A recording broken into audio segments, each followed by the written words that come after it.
वृष राशि कृतिका रोहिणी मृगशिरा नक्षत्र सेप्टेम्बर मासर 2025 राशिफल अनुसार ये मासर आपणकर राशिफल बहुत भल रहिबो। मानसिक चिंता दूर हम, विशेषकर आपणकर आर्थिक क्षेत्र में प्रगति हवा सहित कर्म नियुक्ति पाइबे।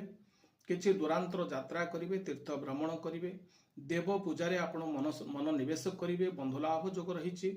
केते नूतन द्रव्य मध्य क्रय करि पारिबे। राजनीति क्षेत्र उन्नति करबा सहित आपणकर कर्मजीवी महिला माने मध्य समाने बहुत उन्नति करिवे। किछि जदि आपणकर बाकिया कार्य थिला ताको आपण पूर्ण करि पारिबे। प्रेम संपर्क रे बुझाबणा भल रहिबो। विद्यार्थी माने समानकर अध्ययन क्षेत्र रे अग्रसर हेबे एवं चाप मुक्त हेबे। विशेष करी ए मासरे आपण पई व्यवसायिक कर्म क्षेत्र राजनीतिक क्षेत्र मध्य भल प्रभाव रहिबो। तेणु सेप्टेम्बर मासरे वृष राशि क्षेत्र में आपन को बहुत शुभफल रहिबो। तेणु निश्चिंत रूप से भगवान शिवंकर आशीर्वाद नियंतु, गायत्री मंत्र पाठ